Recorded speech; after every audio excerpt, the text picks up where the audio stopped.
So here we are in early summer.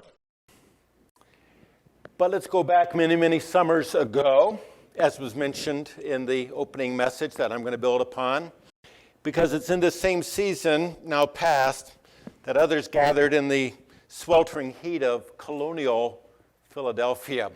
For those of you that are from the Midwest, or those of you that are from the East, and really from the South, you can get what humidity is like in late June or early beginning of July, and to recognize what it was like, especially before air conditioning. But in that sweltering heat in Philadelphia, 5 men got together. They had been drafted by the Continental Congress to come up with a draft that would ultimately separate them from the mother country, from the British Empire, which at that time was the greatest empire on earth.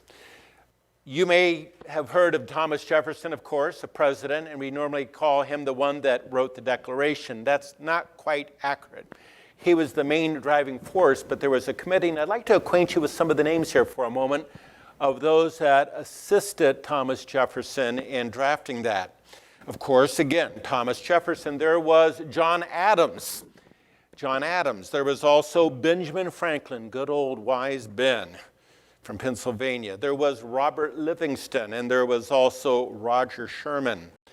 And all of them were involved in crafting a document that would revolutionize man's social contract. You might want to jot that word down, social contract, with other men by stating this: we hold these truths to be self-evident, that all men are created equal, that they are endowed by their Creator with certain unalienable rights, that among these are life and liberty and the pursuit of happiness. What they were stating is that these unalienable rights do not come from fellow man, but there are privileges, there are life that give life that only come from a Creator, not from the governments of man and or any man. It's very interesting that they encapsulated this new social contract, which is the key phrase and thought in this, within the framework of appealing to the supreme judge of the world for the rectitude of our intentions. In other words, they were going to hand it over to God, and as we often say, God help us. It came to be known, as was mentioned in the first message, as the Declaration of Independence. How important was this message in human history? Abraham Lincoln called it the sheet anchor, the sheet and or the paper and or the document of all of our liberties that you and I enjoy today. And its theme was simply this that we're going to build upon. Its theme was freedom. Freedom. Why was this document written? Let's go back a second and gain the historical perspective. America's Republican experiment, which continues to this day in 2021 because it's always known as an experiment. It is always expanding. It's always extending itself. It's always bringing others into the full scope of what was stated there, that all men are created equal. But why was this so important to be written in that summer? Let's understand, sometimes because we're not good with dates or what's happening, let's understand what's happening. We often say, oh, well, the American Revolution began in 1776. No, you'd be wrong if you stated that. Wrong. It didn't begin in 1776. It began to really take off in 1775. It's in 1775, and some of you have been at these spots, where if it was the Green at Lexington, whether it was the bridge at Concord, or whether it was Bunker Hill on Boston Bay, the battle was already going. The battle was already initiated against the greatest empire that had existed to that point. And here were farmers, merchants, craftsmen, young men, old men that were battling against the greatest army on earth. A lot of them had thought that they'd go and that they would help. But they had farms to tend to. They had businesses to go back to. They had wives to naturally that they longed for and missed and wanted to be with. And to be very frank, it wasn't going very well those first couple of years. It just wasn't. And so those men need to know why they were leaving their wives, why they were leaving their children. They needed to have a concept, and they needed to have a vision that would keep them going, that would allow them to go through the hot summers and the cold winters and be there to do that which they had started out with. Freedom never comes easily, and sacrifice is required. They needed to know and have staying power.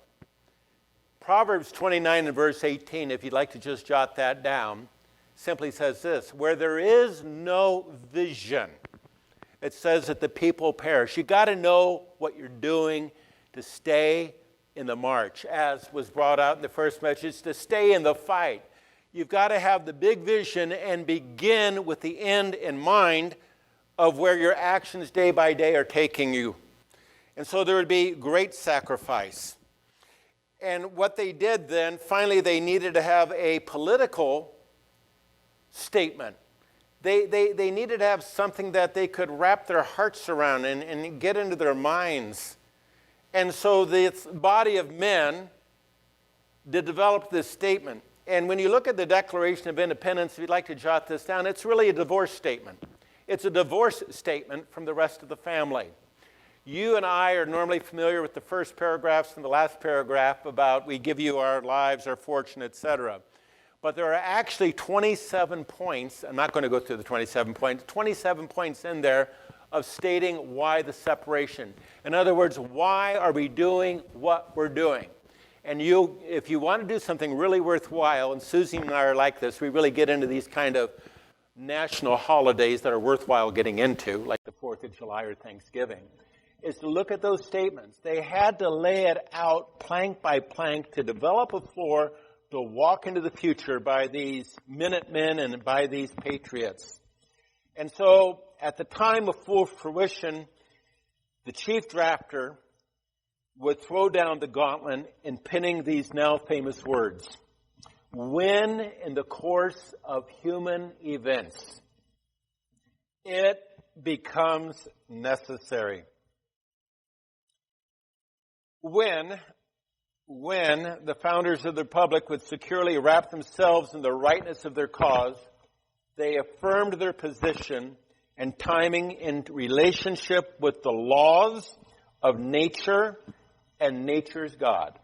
You've got to understand at this time that there was a fusion of what we call the Age of Enlightenment, where everything became balanced as they looked at how nature worked, the Bible itself, and yes, also in some sense, as they were, what were they reading those days? They were reading not the novels, but the history of Rome and the Greek philosophers. And Aristotle himself, ahead of the rest of the Greeks, had talked about this unmovable mover of the universe, the unmovable mover, that there was a God that changes not. Now, he did not know the name of that God, but he was pushing it forward that there is a force beyond man. There is a force beyond human history, and it is unmovable. You say, well, what does that have to do? Well, just look at Malachi 3 verse 8. It says, I am God and I change not. And so we see all of this kind of coming together in this time which is called the Age of Enlightenment. But here's what I want to ask you. Is such a phrase now lost in our history past? What is the phrase? In the course of human events. That's what I'm going to dwell upon. And have you ever considered the ramifications of that? Well, today's message is from me, is simply this: godly interruptions in the course of human events. We worship a God outside of time and space, and he is indeed uncreated. That's what makes him God. But in the course of human history, he does choose to intervene. And it moves well beyond 1776, and it starts way before 1776. So it's my purpose to establish how the God who created nature, not just nature's God, that's nature's God. What's that all about? He is the creator. He is the God that created everything that is around us. And how he continues and has interrupted human society for his purpose in the course of human events. He sets the course. The unmovable mover, the God of Abraham, Isaac, and Jacob, the Father of Jesus Christ, continues to intervene in human history. Let's begin with in the course of human events. Join me, if you would, in Genesis 1:26. This God, the God that is spoken of in the Declaration of Independence, did something incredible. In Genesis 1 and verse 26, if you'll join me here, he not only made light out of the dark, and he went through 5 days of creation. And then in the course of where human events begin, he gave birth, in that sense, to man by the creation. Then God said, let us make man in our image, according to our likeness, and let them have dominion over the fish of the sea, and over the birds of the air, and over the cattle, and over all the earth, and over every creeping thing that creeps on the earth. So now notice verse 27. In the course of human events, right at the beginning, then it says, so God created man in his own image.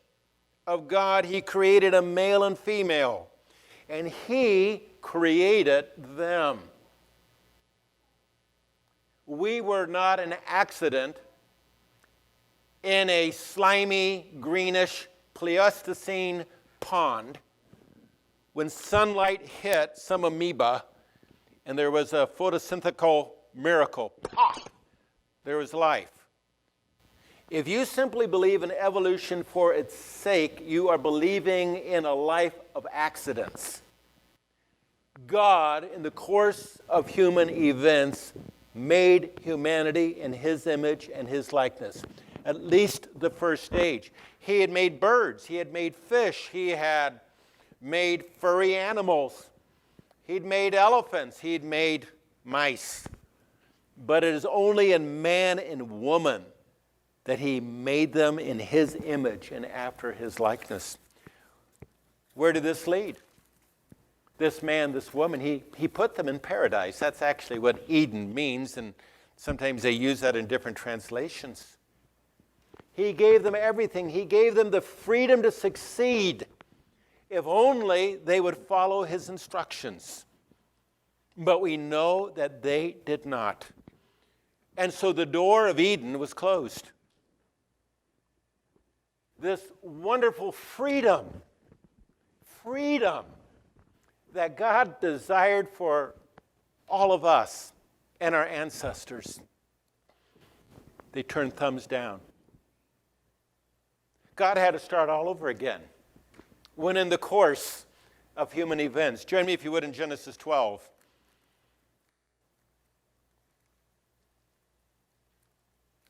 In Genesis 12, he started with two, but then he started with another man on the other side of the flood. Now the Lord had said to Abram, get out of your country and from your family and from your father's house to a land that I will show you. And I will make you a great nation, and I will bless you and make your name great, and you shall be a blessing. And I will bless those who bless you, and I will curse him who curses you. And in you all the families of the earth shall be blessed. Abram was told to break the mold of history. This was the time when populations were beginning to center on the great river valleys of China, of India, of what we now call Mesopotamia, which you would know as Iraq, and the Nile. You normally learn that in Western Civ. There's the big four river civilizations. I came down today along with the butlers from Riverside, probably Marianne, I'm not sure, but that you get to be in line with everybody else going, we don't know where they're going, but they're going somewhere. That's why sometimes we arrive late. So everybody is flooding to where everybody's going. And then sometimes you look over at the other lane and you go, oh, I wish I was in that lane. There's just one car going out of town. They're leaving Dodge, in a Dodge. Isn't that great? Well, that's what God asked Abram to do. He told Abram, I will be your God and you will be my man. But you got to do what I say. You've got to depend upon me. And understand that you're going to be a part of a revolution based upon revelation. That I'm your God and you will be my person. So there's this one car going out of town when everybody else is coming into town. That's our spiritual forefather, Abraham. He did something that nobody else had done. Just like the American Revolution, as it was coming about in the 1770s after 10 years of friction with England after the 7 Years' War, which you would know as the French-Indian War in this theater on the North American continent, that what happened was they were doing something that had never been done. There had always been kings. There had always been royalty. There had always been the big guys since Nimrod and his tower, trying to come between God and his creation. And what they did was so unusual. It was not just a hiccup, it was a burp of history.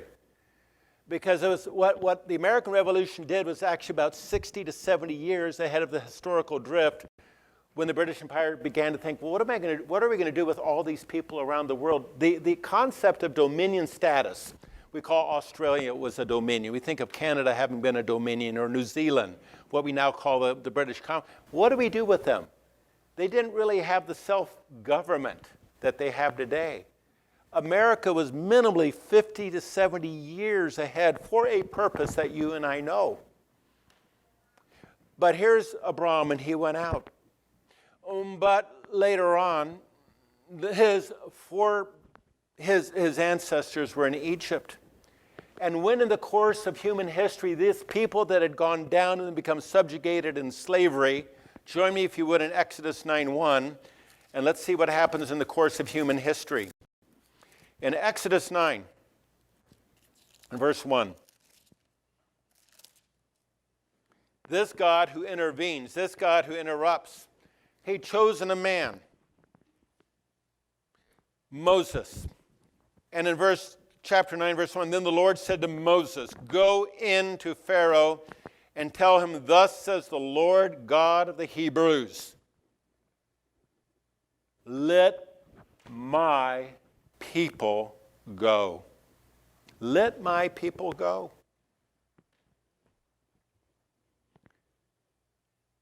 God had interrupted. He was knocking on Pharaoh's door. He said through Moses, who was his spokesperson, along with Aaron, let my people go. Moses on Mount Sinai had been given a revelation. A revelation that then moved to a revolution that God himself would head up as he brought down the greatest empire in Western antiquity. The concept is that when they went out of Egypt, what did God tell them? To go out with a high hand. And they went out with a high hand. But they would be tested again in that system of this God that interrupts and where he might lead them. And so then we do find in Exodus 14 and verse 13, they're up against the Red Sea. And notice what it says. And Moses said to the people, do not be afraid, stand still and see the salvation of the Lord, which he will accomplish for you today. For the Egyptians whom you see today, you shall see again no more forever. And the Lord will fight for you, and you shall hold your peace. Again, God intervenes. He interrupts.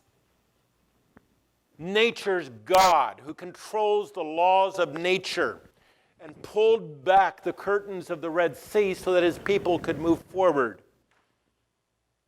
Again, God had given Moses a revelation as he spoke to him that would extend this revolution. Because God was doing something. As we're going to find out in a moment, he was doing something. As they cross the Red Sea and as they come up to Sinai now, I want to share a thought with you. Exodus 19, moving this forward. In the course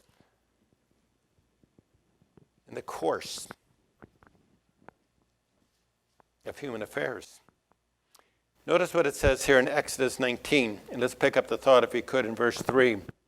And Moses went up to God, and the Lord called him from the mountain, saying, Thus you shall say to the house of Jacob, and tell the children of Israel, You have seen what I did to the Egyptians, and how I bore you out on eagle's wings and brought you to myself.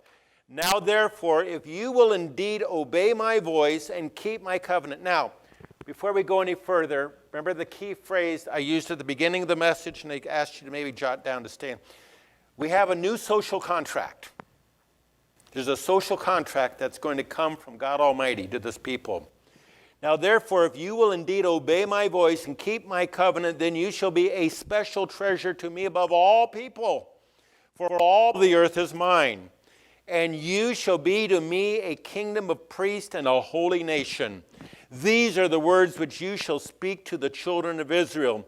So Moses came and called for the elders of the people and laid before them all the words which the Lord God commanded.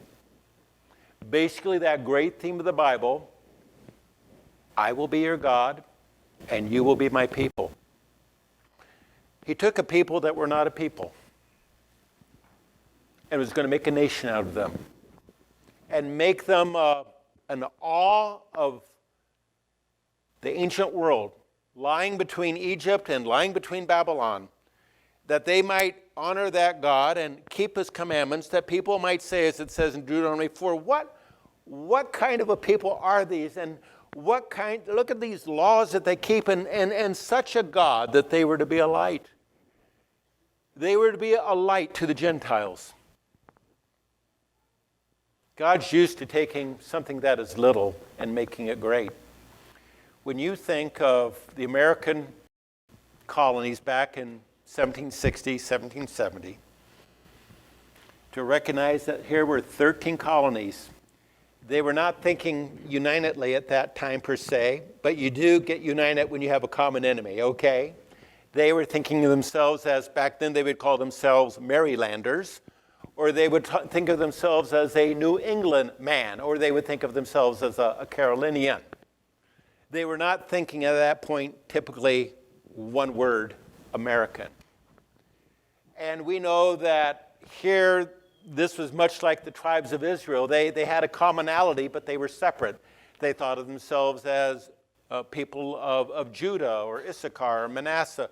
And God began to galvanize these people to become something that would affect the rest of the world down to our day and age. Join me, if you would, then, when we think about it, Deuteronomy 5. In Deuteronomy 5,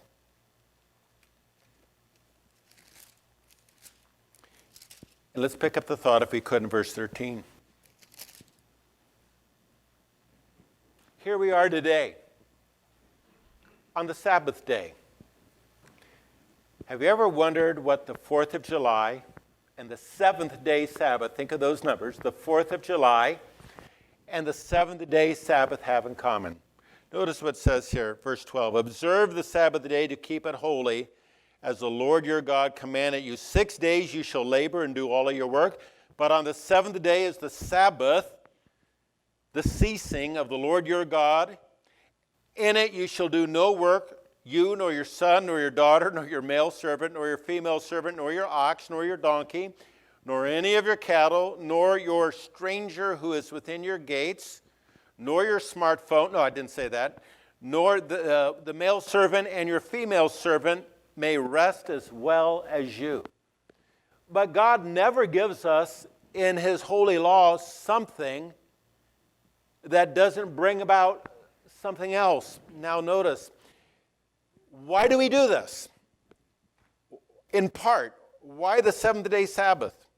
And remember that you were a slave in the land of Egypt, and the Lord your God brought you out from there by a mighty hand and by an outstretched arm, and therefore the Lord your God commanded you to keep the Sabbath day.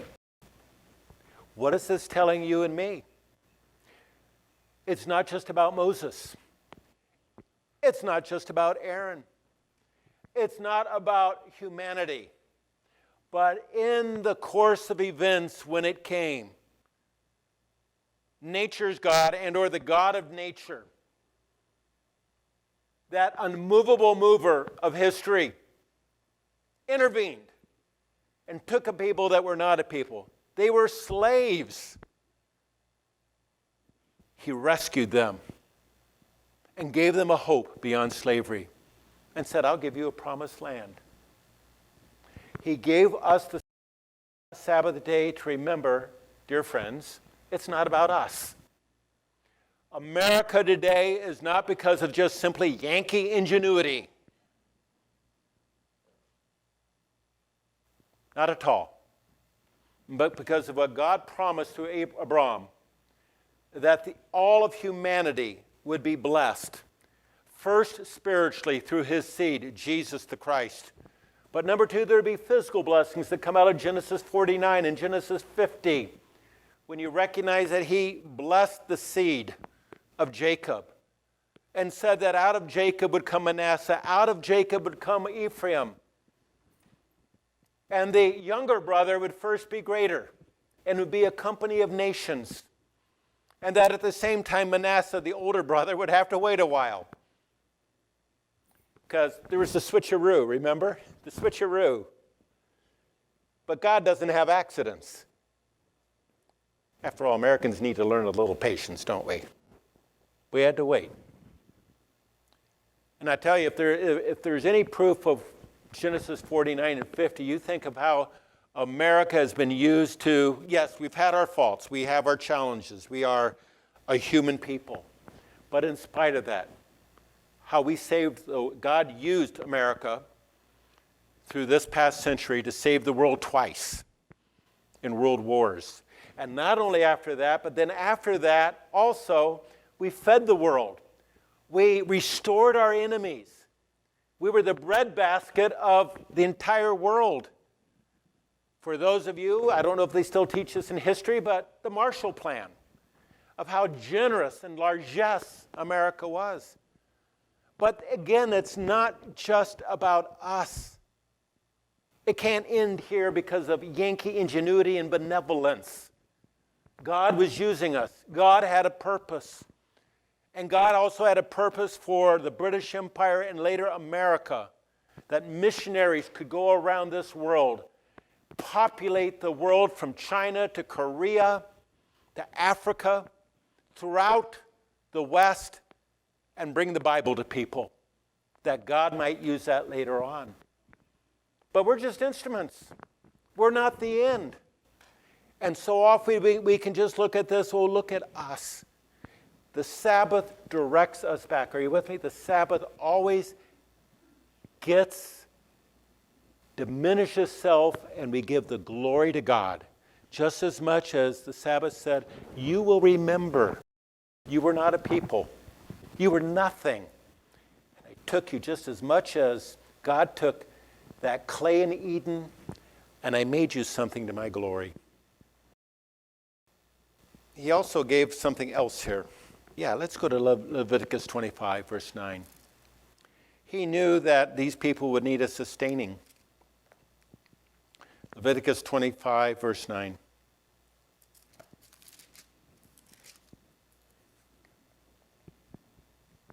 Before we go there, I'm going to whet your appetite a little bit.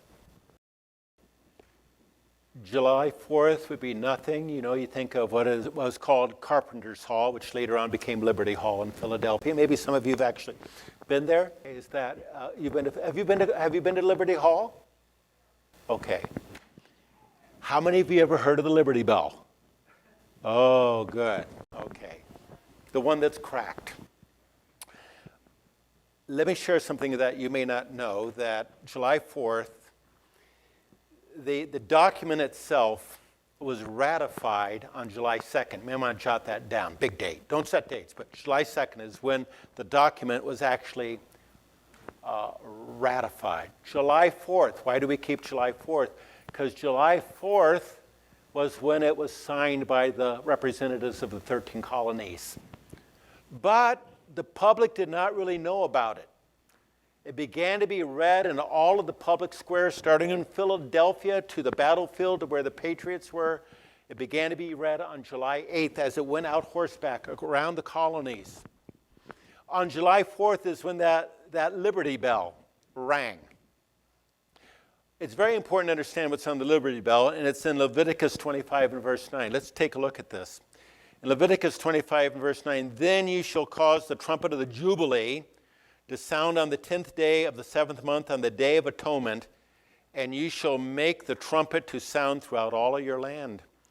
And you shall consecrate the 50th year, and here it is, this is what's on the Liberty Bell, and proclaim liberty throughout all the land to all of its inhabitants, and it shall be a jubilee for you, and each of you shall return to his possession, and each of you shall return to his family. That is literally inscribed on that Liberty Bell. What did the Jubilee mean that came every 50 years in the course of events? Number one, families that had lost their land had it returned. Number two, people who had become indentured servants due to economic conditions were released. And number three, in general, debts were forgiven. Have any of you ever paid off a debt that was burdensome? Have any of you ever been released by somebody from a debt? Let me just read these through again. Families that had lost their land had it returned. Think of 2008 when so many people lost property, lost land. Number two, people who had become indentured servants, which was indebtedness due to economic conditions. They were, are you ready? Released. Have you ever had a bird in the hand? You've taken a bird, a little sparrow that maybe had a little sparrow issue, and you pick up that sparrow and you feel this fluttering inside. You know, it says, don't box me in. Then all of a sudden, watch this. This is the PowerPoint. You go like this.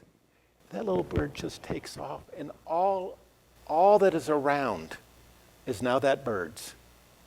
It's been released, and it's free. You know, God must love sparrows because he made so many of them. And he wants to release every one of us that are his sparrows.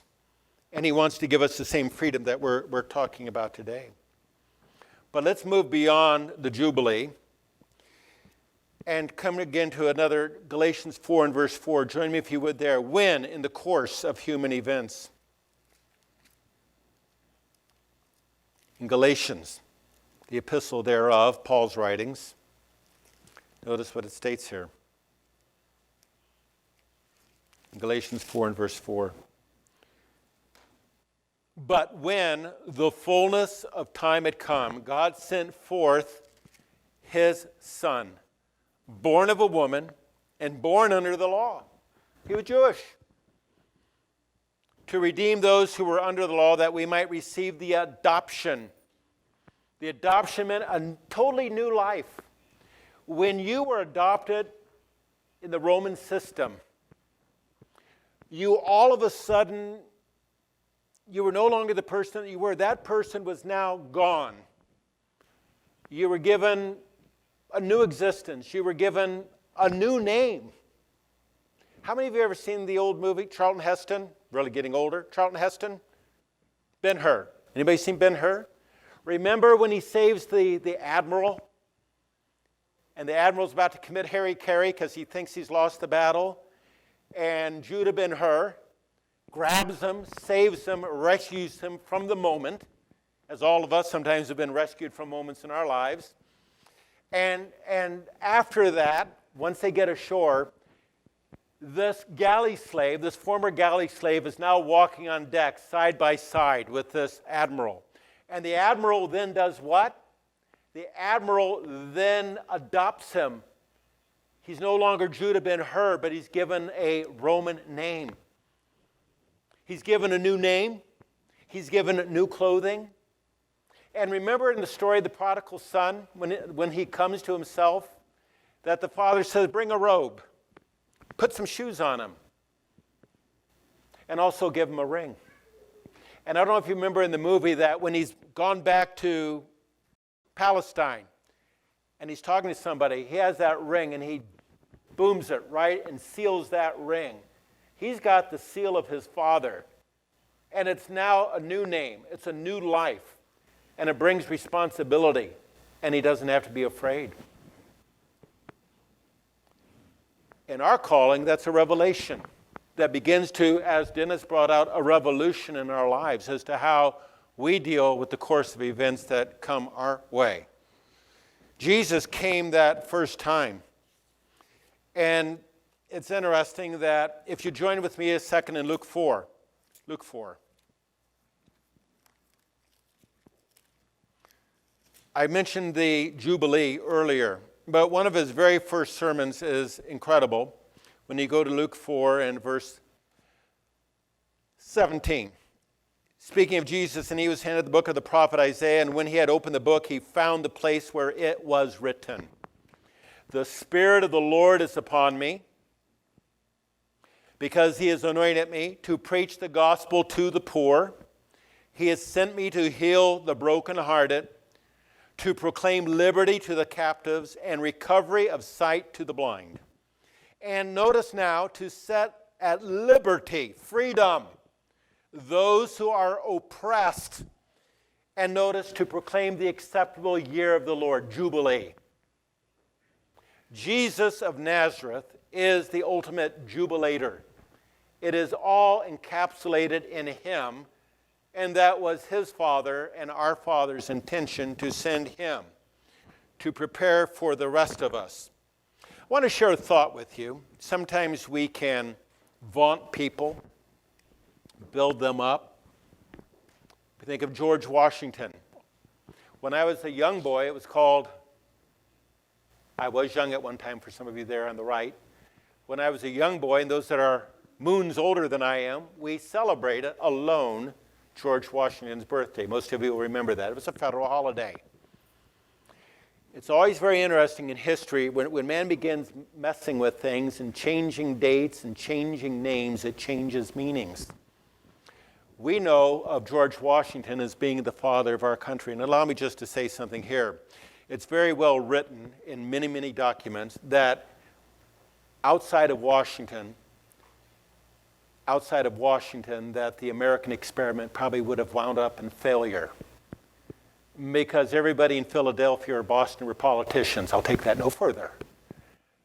Washington was on the ground. There were incredible defeats, one after another, after another, after another, winding up in 1777, 78, and that winter thereof. He's in Valley Forge, which would have seemed to be the graveyard for the Continental Army. But out of that suffering, out of that knowing that they had a cause, going back to the Declaration of Independence, and one man, George Washington, had the fortitude, this big man out of Virginia. He held fast. One of the most authoritative books on George Washington, you may want to jot this down sometime and read it, it's called The Indispensable Man. The Indispensable Man. It's by a gentleman named Flexner, F-L-E-X-N-E-R. He calls Washington the indispensable man. But here, let's, as Christians today, remember there is really, truly no indispensable man. Men will come and go, and they do, because we're mortal. And in the course of events, we all die. There is only one indispensable individual.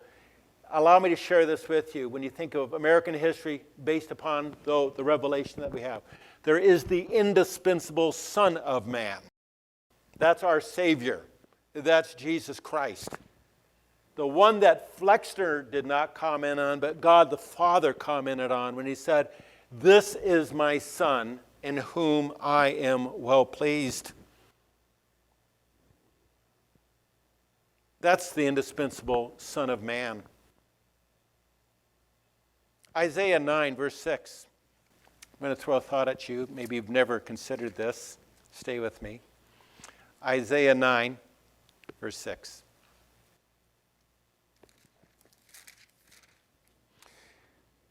You're familiar with it. You've heard this in an oratorial form. For unto us a child is born, and unto us a son is given. And the government is a social contract between God and those that he calls his people.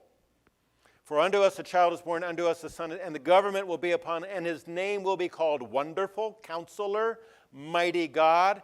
Now notice this, because sometimes say, well, how did this get into it with what we understand about the Bible? Everlasting Father. I thought there's a heavenly Father. Yes, there is. Stay with me. Everlasting Father, the Prince of Peace.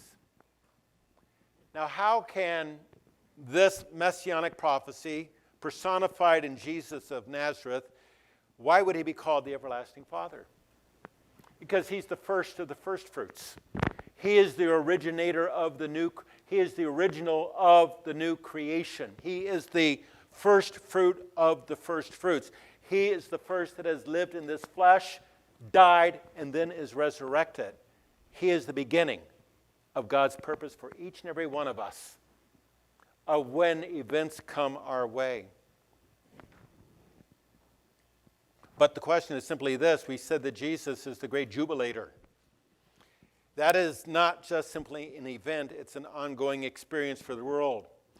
My question is simply this. Paul said that when the time was fulfilled. But was everything fulfilled? No, that was his first coming. At a nexus of human history when you had Roman roads, Jewish synagogues, and the Greek language to expand the gospel. But now let's take it a step further, and that's simply this, is to recognize that there is another event going to occur, Matthew 24:22. Join me if you would for a moment. Matthew 24:22. When in the course of events. There's another event coming up in human history. And you and I today, by God's grace, we have this revelation. The revelation can be before somebody, but perhaps their eyes are not open. Are you with me? Don't think it's about us. It's by God's grace. It's not by our intellect. It's not by our doing. It's by God in the beginning moving through us and giving him the glory at the end. Notice what it says here in Matthew 24. For then shall be great tribulation, such as not been since the beginning of the world until this time, no, nor ever shall be. And unless those days were to be shortened, no flesh would be saved, but for the elect's sake, those days will be shortened. There's going to be an intervention. Nature's God, or like I like to say, the God that created nature, put it in the right order, God is God. He's going to intervene. He's not just simply first cause. A lot of people today, even still in America, even as religious belief is going down, most Americans still believe in what we call first cause, that somebody had to wind up the top and give it a spin. And then walked off and left us alone. The God that you and I worship today and why we are here is not just simply first cause. There was not just one event in the beginning God. He continues to intervene. He continues to interrupt. And it's telling us that there is going to be a greater turnover in the future than what happened in 1775 to 1783. Join me if you would in Daniel, the book of Daniel. Join me if you would in chapter 2.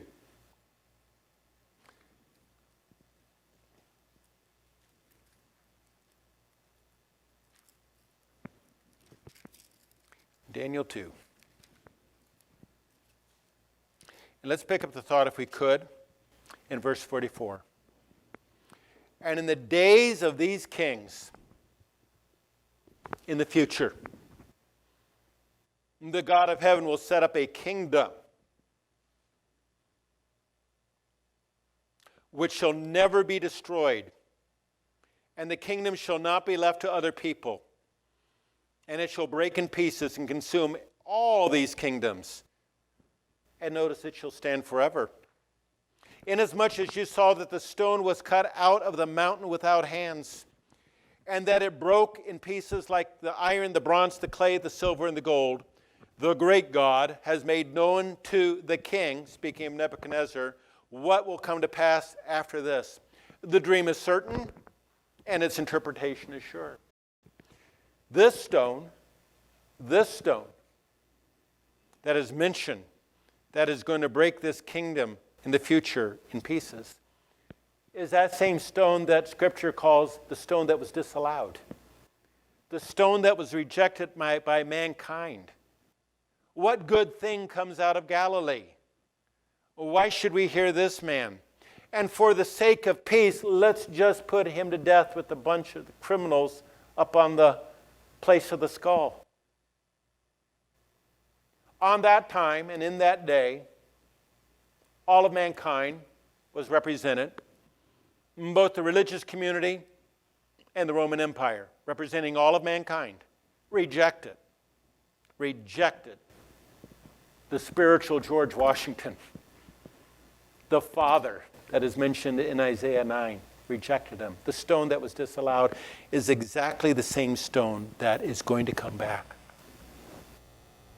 That kind of tells you and me, if I can make a comment, we need to kind of look at things like God sees things. He takes kind of the stone that was disallowed. Have you noticed that? He takes the people that were slaves. Even the Apostle Paul says in Corinthians that God calls the weak of the world, not the mighty, but kind of those that are in cultural flyover country. Okay? I'm in there.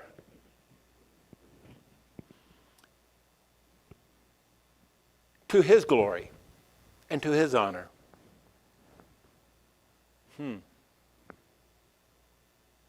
That he alone might have the glory. And the one thing when he sends Jesus Christ back, he's never worried about Jesus Christ giving glory back to his Father. Because his mission was not about him, but to do the will of the one that sent him.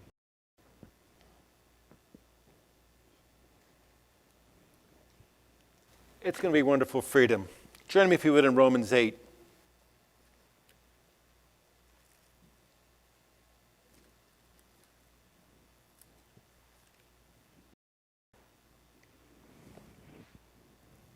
Verse 18.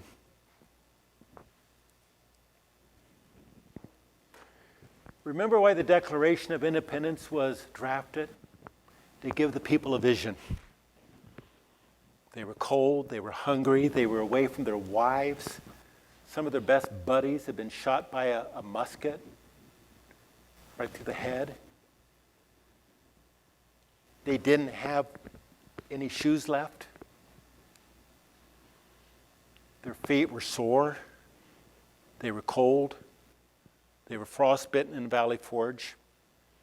And that Declaration of Independence that was written there in that sweltering summer in Philadelphia in 1776 was offered to give those men a vision of why they were there.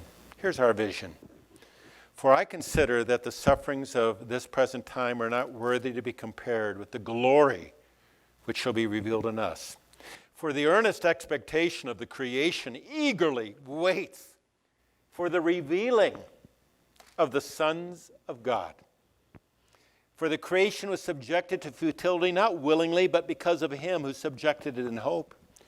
Because the creation itself also will be delivered. There is going to be, in a sense, an end of human history. Not God's story, because that's forever. But human history. This creation itself, not just man, but the creation was subjected to futility. But because of him who subjected it in hope. Because the creation itself also will be delivered from the bondage of corruption into the glorious liberty of the children of God. For we know that the whole creation groans and labors with birth pangs together until now. Not only that, but we also who have the first fruits of the Spirit, even we ourselves groan within ourselves, eagerly waiting for the adoption, the redemption. The redemption. Redemption and redeeming is something that we can't do on our own. It comes only from God. We can't redeem ourselves. Good luck with that one. Redeeming, when something is redeemed, you're taking something that could not assist itself by itself. It's got to be that strong hand that comes from somewhere else. Drowning people cannot save themselves. It doesn't work. There has to be somebody else that comes and approaches in the right way and rescues them. Not only that, but we who have the first fruits of the Spirit, even we ourselves groan within ourselves, eagerly waiting for the adoption of the redemption of our body. For we are saved in this hope. But hope that is not hope, for why does one still hope for what he sees? But if we hope for what we do not see, we eagerly wait for it with perseverance. Back in that sweltering summer in Philadelphia, they did not stop. I think those men that were in Philadelphia, because they were so filled with what was on their plate and so excited about a possible future for their people, they didn't mind the sweat. They didn't mind the humidity. They didn't even mind what was about to come, because we recognize that at the end of that statement, as was brought out in the first message, they simply said this: and in a firm reliance, the protection of divine providence, we mutually pledge to each other our lives, our fortunes, and our sacred honor. Where there is no vision, the people perish. So to go forward, wherever you are in life right now, we have to go back. And maybe if anything in this message that you can take away, 2 dates, 2 numbers, and always remember, if you could, what the 7th day Sabbath has to do with the 4th of July. That for you and for me, our Father above and through his Christ gives us a weekly 4th of July, from Friday night sunset to Saturday night sunset, where we come to rest. Because it's not by our works, it's not by our doing. But we've got something greater than a George Washington. We've got something so much more intelligent than a Thomas Jefferson. We have something greater than a Moses. We have Jesus, the great jubilator, the one that gave himself away that we might have this social contract, new to humanity and yet to be expanded, that our Father above and we here below, we can call him Father. He calls us his children. And he says, wherever you are this week, whatever is happening in your life right now, health, marriage, work, you name it, you remember what he did with Israel, a people that were not a people, slaves. And he said, I will be your God, and you will be my people. Let's believe that longer than the ancient Israelites. As the Israel of God, that's something you can tuck away in your heart. You can die for, and you can live for. Because after all, God is the great, great liberator.